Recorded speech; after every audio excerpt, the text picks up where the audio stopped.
I've been covering the prison at Guantanamo Bay throughout the Obama years. President Obama rushing to empty Guantanamo Bay just days before leaving office.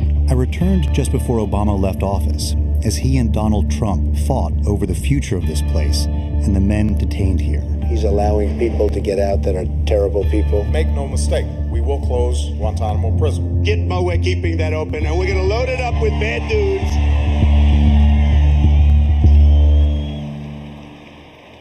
Gitmo still houses notorious terrorists like Khalid Sheikh Mohammed, the self-proclaimed mastermind of the 9/11 attacks. Tell us where we are. We're standing right now in front of Camp 6, and that's where the majority of the general population detainees are housed. Just don't get any guard faces in the back. This time, I was here to report on Obama's final push to empty out the prison.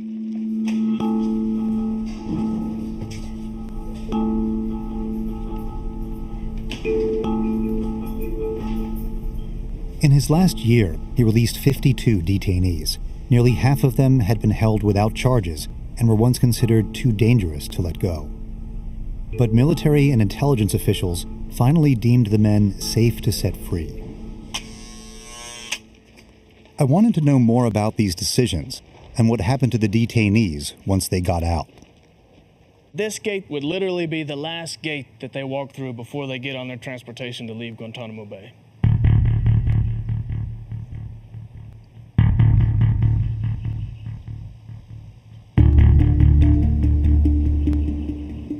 Detainees just released to the United Arab Emirates. The detainees have been scattered around the globe, taken in under secret deals. Bodyguard for Osama bin Laden is now free after being held for 14 years.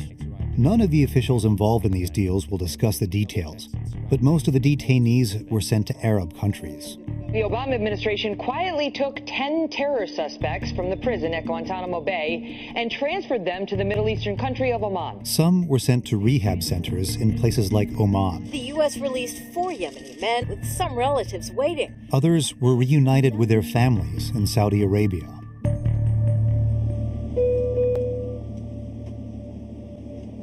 Every transfer was reviewed and approved by the Department of Defense. Hey, how are you? Chuck Hagel personally signed off on more than 40 detainees during his years as Secretary of Defense. In terms of the facts about former detainees, what should Americans make of their danger, their status? There's always the danger, of course, because this is an imperfect process. But every one of those detainees I signed off on, it was based on the best, absolute best information, intelligence, and knowledge and certification that we could come up with.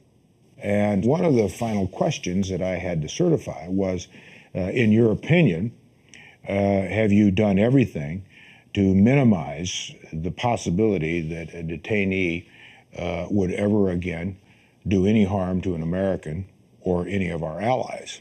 What did that mean in practice, in figuring that out? I always took the approach that I wanted to be damn sure. And I wanted assurance from my security people that in fact they had seen physically where these people were going to be, who was going to monitor them, how often the monitoring. And on the other side, we say to the host countries that are going to accept them, we want these people to get back into society where they are productive citizens. That means education, that means rehabilitation. Of course, I mean, that's clearly in our interest. It's in the interest of the detainee.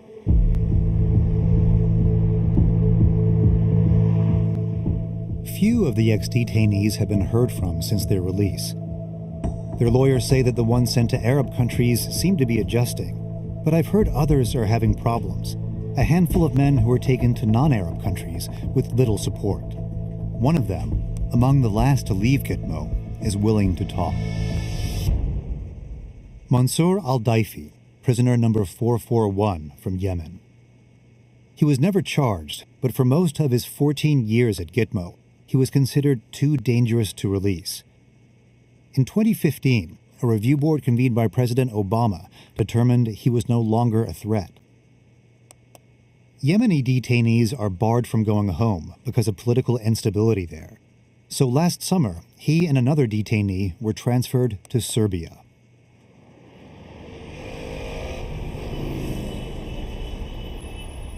Mansour's pro bono lawyer in New York says he's unhappy in Serbia and wants to live in an Arab country. Was he given any choice in where he was going to go? No, not really. It was pretty much presented as Guantanamo or Serbia. And what kind of rehabilitation has been provided for him in Serbia so far? From Serbia, as far as I can tell, nothing. And nothing from the U.S. government. If we are going to take someone after holding them for 14 or 15 years and not let them go home, and not let them go to the country they want to go to, not let them go to a place where they feel they themselves will be able to build a life, but force them to another place, then I think we have a responsibility to help them adjust to that and make it work. She says Mansour has gone on a hunger strike protesting his situation. You have represented other Guantanamo detainees. In terms of Mansour's resettlement and reintegrating, is Mansour a unique case? I do not think he's the only one who's had a difficult time. I think a lot of the other men who have been sent to, say, Eastern Europe, which is a very unfamiliar culture for them and unfamiliar languages, have had a very hard time adjusting. People who were sent to countries like Oman, which are very familiar to them, which are a familiar language, which does have a formal rehabilitation program to help them make that adjustment. Those people seem to be doing pretty well. And if we want to make sure that these people are never going to be a threat to the U.S., the best way to do that is to make sure that they have a life that they're happy with. That's not going to happen if you put them someplace where they are totally isolated and they don't see any prospect for a future.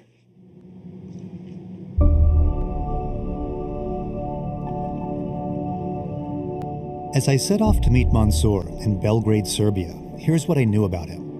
He'd spent time at an al-Qaeda training camp in Afghanistan before being captured when he was in his early 20s. Much of his case file remains classified, but leaked documents show that at first, the US government claimed he was an al-Qaeda commander. His final review, however, came to a very different conclusion. At worst, it says he was a low-level fighter, possibly not even a member of al-Qaeda at all. Mansour was known to exaggerate and change his story. In 2006, he claimed he was a committed jihadi and praised the 9/11 attacks. But by 2015, he claimed he wanted a college education and was a fan of Taylor Swift. Still, Serbia seemed a surprising place to send a man once labeled a Muslim terrorist.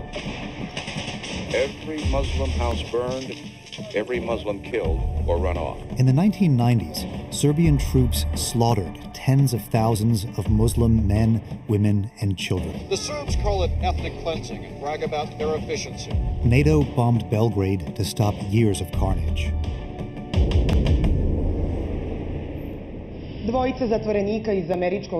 When the detainees arrived here last July, it made headlines.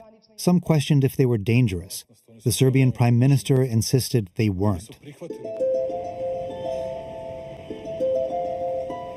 The other detainee has refused to talk at all, and Mansour has kept a low profile, avoiding publicity while his lawyer has been telling officials about his unhappiness and his hunger strike. Now he wants to go public in hopes of being moved.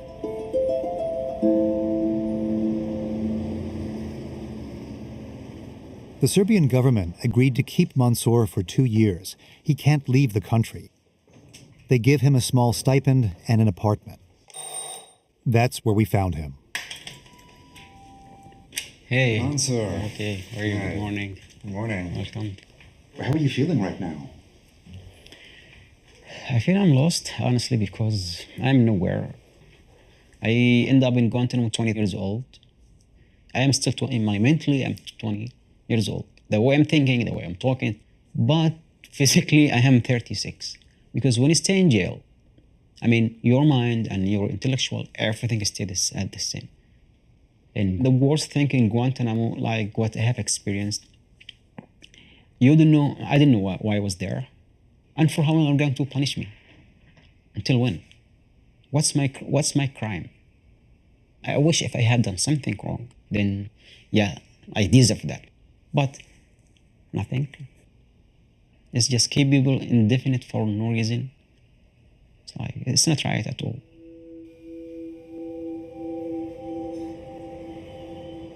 Mansour's detention may have been prolonged by what he told a review board in 2006.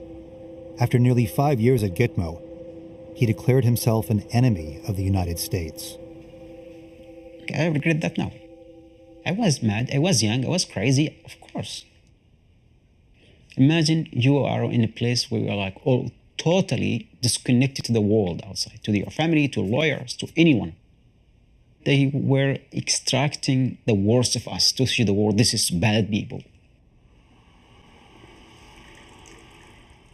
Mansour learned English at Gitmo, mostly from the guards, he says, and he wanted to study at an English language university here, but was rejected.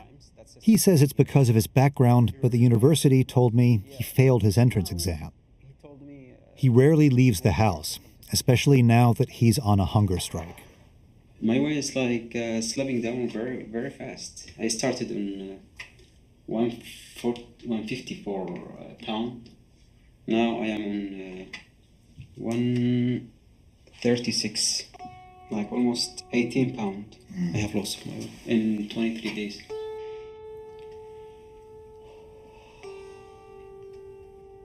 For most of the detainees at Gitmo, refusing to eat was a common form of protest. Mansour says he did it many times, and at one point was force-fed over the course of 2 years. Now he's using the tactic to pressure the U.S. to get him out of Serbia. What I am asking to be sent to other country which I can start my life. That's what I want. To start a family, start to finish my education, and to live in like a normal person. That's what I want in my life. Not more. Simple dream. What did you think when you heard Serbia? I was afraid, scared, afraid to be honest with you, because the historical conflict between Serbian and Muslims in the 90s, this is like, God, I'm going to that country.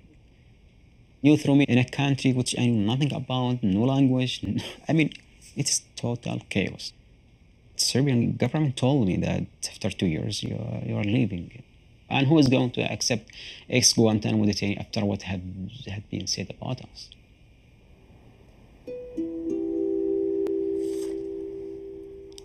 Every night, Mansour works on a memoir about his time at Guantanamo. He shared a draft with me. When we left him, we planned to come back the next morning and continue our interview. Within a few minutes, our taxi was pulled over. Police pull us over. About, I think, 3 or 4 officers. They said random check. We were with our local producer, Valerie Hopkins. We're talking now. He wants to know, what do you guys do? We're reporters. Novinari. Hoćemo li imati više ovakvih susreta? Hvala, prijatno. Has that ever happened to you before? Od 95. evo prvi put me zaustavila. Nikad. Zaustavila me ova saobraćajna policija. Isto kontrola, papiri, 3-4 puta. Ovo su, razlikujte vi njih. Ovo su interventni. Samo vi. Ima nešto tako, bude im nešto sumnjivo. Rutinski to,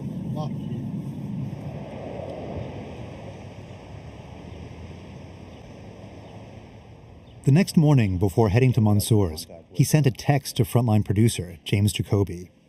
He says, look, I have a problem, and he said, I don't think I can talk to you today. Government was here. That is what I can say now.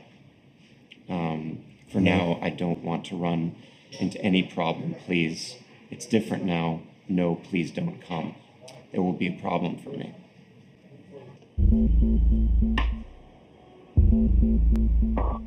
Mansour went silent, and so began an unexpected journey.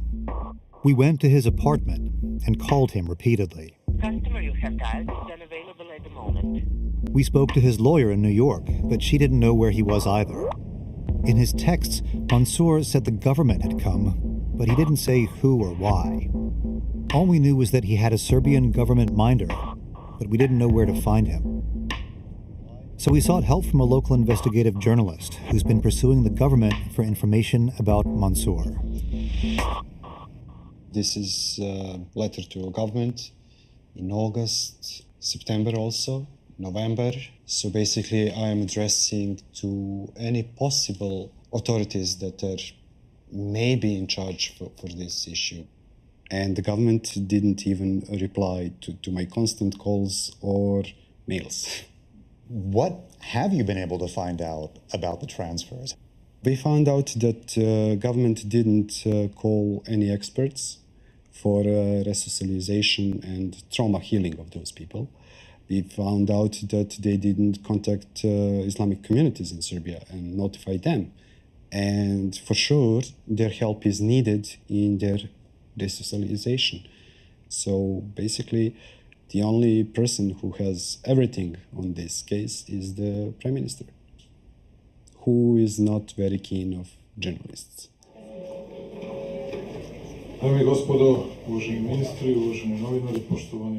I found out the Prime Minister, Alexander Vučić, was having a press conference.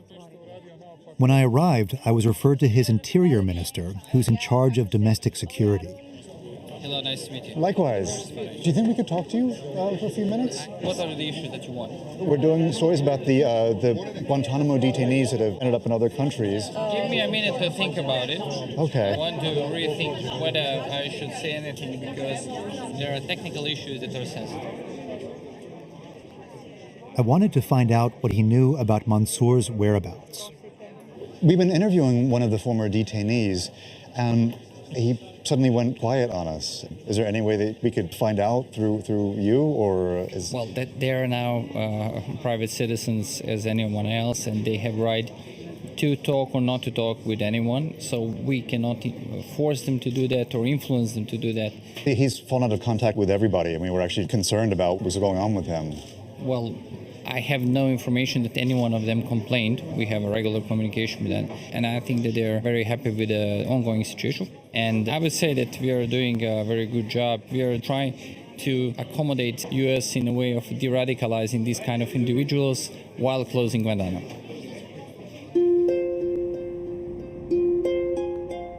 For 2 days, we looked all over Belgrade for Mansour, and the U.S. Embassy couldn't offer much help.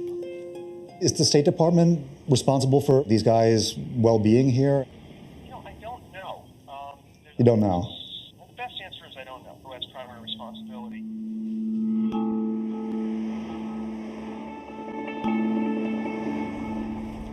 While waiting on word from Mansour one night, I went into downtown Belgrade, where more than 1,000 refugees from predominantly Muslim countries had set up a makeshift camp. The Serbian government has been trying to provide relief, but it's hard to keep up. You're from Afghanistan? Yeah, I'm from Afghanistan. How long have you been here now? More than 2 months. What's it like living here? There behind the bus station, it's really cold there. It's not blanket, not food, it's not water, no shower, nothing. New people come here, many people, lot of children, families, and single men. It's not easy. When I was in Afghanistan, people call us, hey, you are not good Muslim. They tried to kill me. When we come to the Europe, say you are terrorists. For no reason why we terrorists. We did nothing bad here. And we just run from terrorists.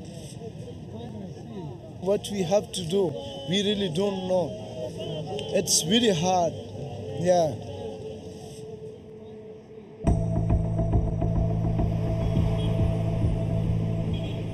That night, we finally heard from Mansour. He was at the one place we didn't expect, our hotel.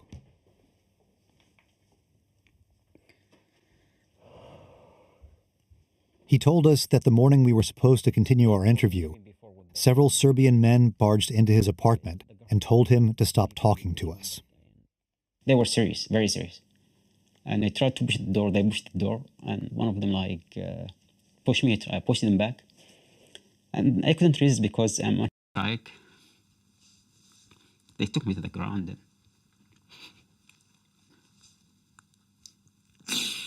And I felt humiliated. I hit my head on the wall here.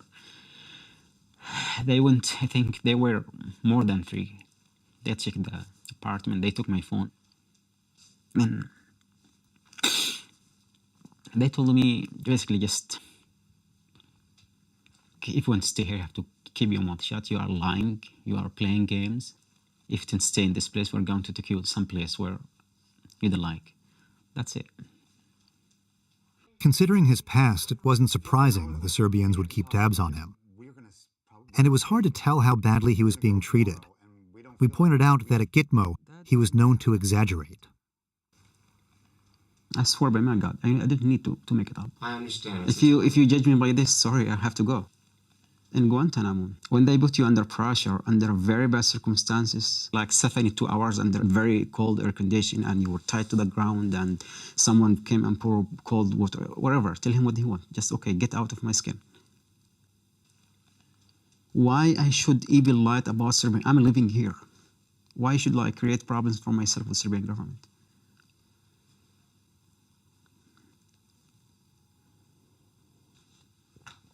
It was late, and Mansour wanted to talk to his lawyer in New York about staying overnight at the hotel.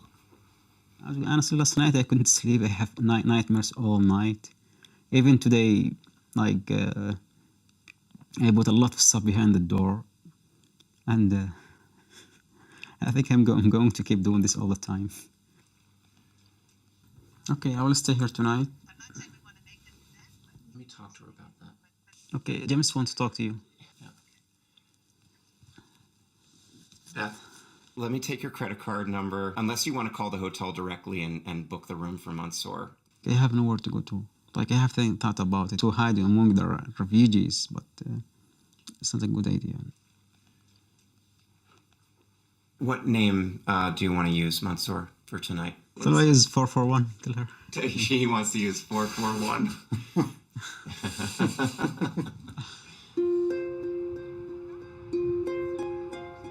The next day, we went to see if any of Mansour's neighbors had heard a disturbance. I was with Valerie, our local producer.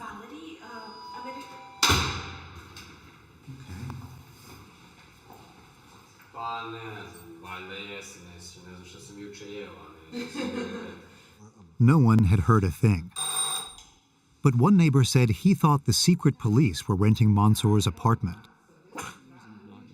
Back inside, Mansour said he was worried the Serbs would return. I'm very afraid of these people.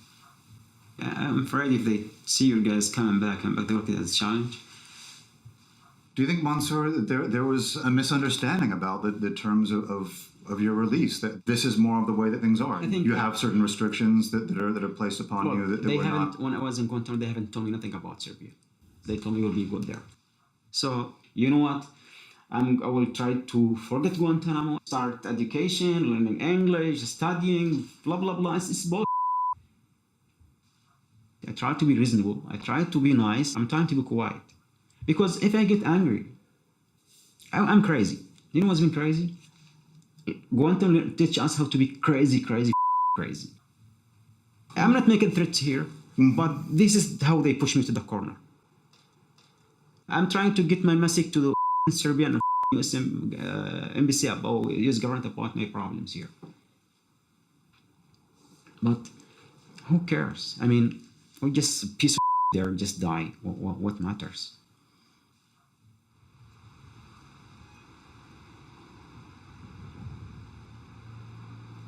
Later that day, we called the Interior Minister's office for comment about Mansour's situation. Hi, Nemanja. I reached his assistant. We've been interviewing one of the former detainees here, and he's made some allegations regarding how things are in Serbia and his treatment. It doesn't scan with what we've heard in the interview and what we heard at the press conference on Sunday. So it was some things we really wanted to give the minister a chance to respond to. He's had some interactions, I guess, with some people from the government that apparently didn't go pleasantly. Okay. Okay. Nemanja, thanks very much. We kept trying, but the government never would agree to an interview or respond to questions about Mansour and his allegations.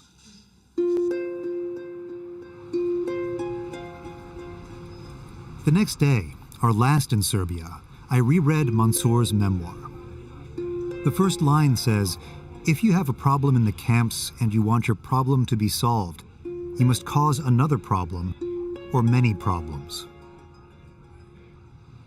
The idea of the book, to let the reader live the life of the detainees. During our time here, Mansour would say very little about his past.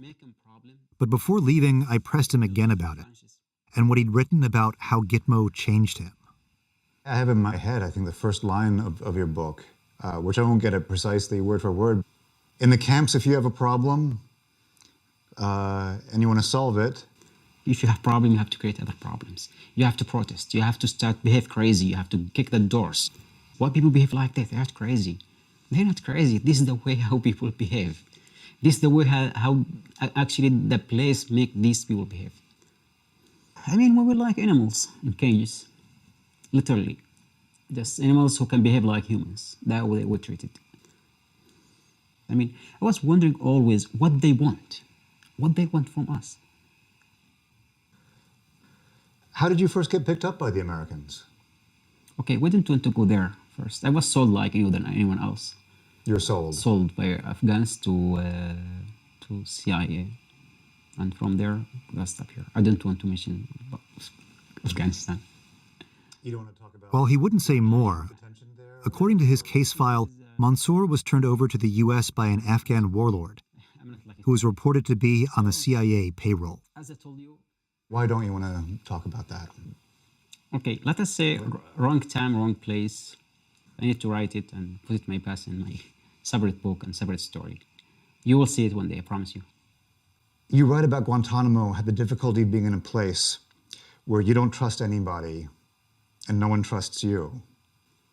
And you talk about the situation here in Serbia where there are people who, say that you're a liar or like say that you might be making things up. I mean, first of all, the governments here, or every government, they get a picture from the United States government that the stereotype, those people are liars, they pretend they are psychologically ill, blah, blah, blah. And I was shocked and surprised. And everyone repeat the same thing. And I'm afraid that you get affected with the disease here, liar, liar, liar. I didn't want to talk to you more to appear a liar here. Finish.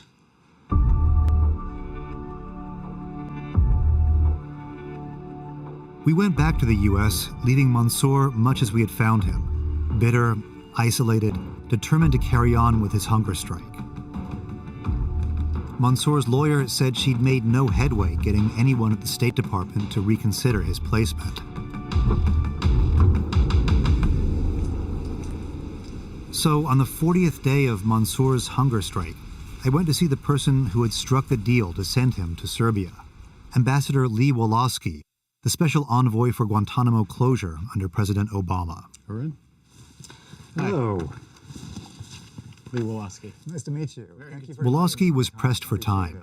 There were 20 detainees he was still trying to find countries for in the remaining weeks of the Obama administration. I asked him about Mansour's troubles in Serbia and his hunger strike. We spent some time with a former detainee who has been resettled in Serbia. He was sent there last July. He seems like he is in a very desperate situation, and he's gotten to the point that he's gone on a hunger strike to protest that. Well, I'm not aware that he's on a hunger strike. This is the first I've heard that he's on a hunger strike. His lawyer said that they'd informed the U.S. government about the hunger strike. Well, hunger strikes are not the right way to proceed in addressing grievances. The right way to do things there is to try to make the resettlement work. We can't force people to make good life choices. We can only encourage them to do it and to create an environment where that's possible. I think we've done that here, and I think the Serbian government has also done it. Is there any additional responsibility from the U.S. government to the detainees after they've been released and resettled? We don't make apologies for having detained people lawfully. However, we also try to create an environment where individuals can move forward with their lives. The Serbian government has created an environment where if he decides to learn the language and take advantage of the opportunities that are being offered to him, we are still confident that it can be a successful resettlement. But on the State Department's own website, it talks about xenophobic violence being a problem in Serbia. We've seen no indication in this case that is a factor at all. None of the resettlements that we do are easy. They require work on the part of the individual that's been transferred and put in a completely alien environment. I'm not minimizing that. What I am saying, though, is that sometimes life isn't perfect, and you have to, make a decision about where you find yourself in life. I do have to be in a meeting to make sure that we're able to get more people out of Guantanamo. Weeks later, I'd heard that Mansour started eating again when his mother in Yemen threatened to start her own hunger strike if he didn't stop his. Then, when I was home on a Saturday afternoon, he called.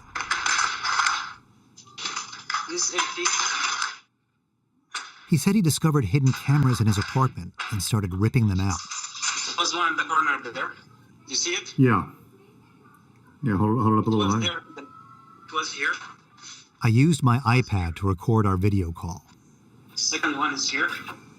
The third one is there. You see it? Yeah. This is enough for me. Really, it's enough. Being watched on camera on my part in the place where I live. I imagine probably, whoever has the cameras is going to probably come by at some point. I'm in deep so... A few minutes later, a group of men came in. Mansour turned the camera on them and kept talking to me. The police come here, and the government and the Secret Service, they come here, and as you, there's a mosque here, and there is more guns, like 8 of them, inside, outside. So what is going to happen right now? I don't know. Okay. Can you leave my laptops, please? Who give you an order to take my laptop? I don't think this will end well. What's wrong with you? You tell me what's wrong with me. Oh, come on. At that point, more men came in. So, can you tell me why I'm being watched in my apartment? Give me one reason. Am I a criminal? I don't know. Are you a criminal? No, I'm asking. I don't know. I don't know. You have two choices. Yes. We take your phone now, and you are going in the hospital if you make any kind of the problems. You know the situation. Just listen to me. I'm speaking now. You don't speaking now. And no, I'm not giving you my phone. I'm no, I'm not. Don't talk to me like this, please. You know who you are here. No, I don't care. You take me to your country. It's not my fault. You have the choice. I didn't. And to speak. No. Speak with me like a man. Speak with me. I'm calming down. I have done nothing wrong. I opened the door for you. I cooperate with you. Now you want to raise your voice against me. What do you have to do? My problem. I'm not slave. I'm not a slave. You're not the slave. If you want to kill me, I don't care. I 15 years in Guantanamo. I traveled with you against my will. Now you're right now against me. Don't scare me. Look, if I was a bad guy, I'm not stupid. I'm very smart. I'm very dangerous. But I respect Serbian government. I respect Serbian people. I have promised I will never do anything in Serbia. And this is the procedure. But listen to me. You come to threat me now. Mansour's video cut out, but the audio kept going as the men explained why they were there. We, as a state matter, we have to see if you have any other intentions except going back to a normal life. How should I know you are not like a threat? Look, I have done nothing wrong in my life. I have nothing to be afraid of. Oh, the only thing that I care is that nothing happens. Nothing happened and nothing will happen. I want to make my life. I want to start my life. I asked to come to an Arabic country. Did you know that you don't probably have opportunity to do it? They see that the Trump administration now, it is not the same like before 1 month. I don't think that you actually had the choice. Mansour told me they took his phone and laptop, and when he got them back, he says all of his data had been wiped clean. I called Serbian officials again for comment, but they wouldn't respond.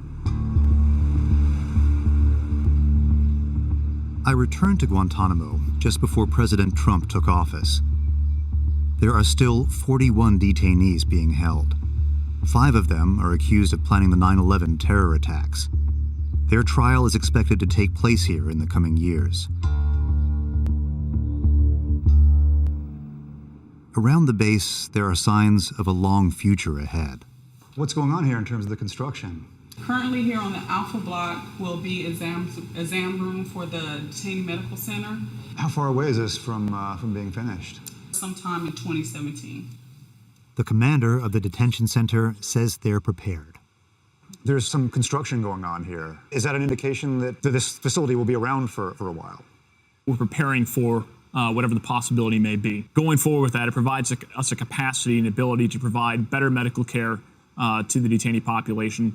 Helps us out also if there's an aging population, if we're here 5, 10, 15 years down the road as well, because we have to look for all possibilities for that. If the new commander-in-chief, who said that he wants to keep the facility open and start sending new detainees here, how would you be able to adjust? We have multiple plans in place. The first thing we'd probably do would be looking at not intermingling new detainees coming in. So we'd have to figure out the best way to do that based upon the number of detainees we'd get.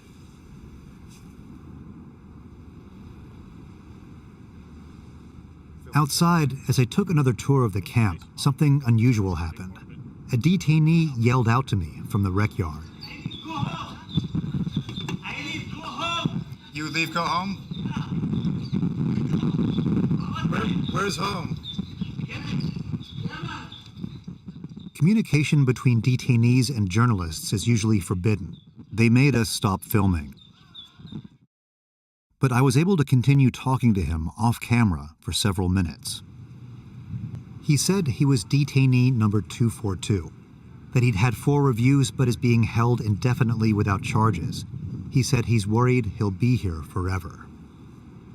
Later, I texted Mansour about the exchange. I texted him that a detainee tried to talk with me. It's prisoner number 242. Mansour says, "This is my best friend." He said, "I think he is hunger strike. His name is Khaled, Yemeni. Hasn't been clear yet." Mansour said they want him to admit he was wrong. They are crazy. But he says, "Sorry, can't talk about this issue anymore. It brings only pain, and I haven't figured out what to do."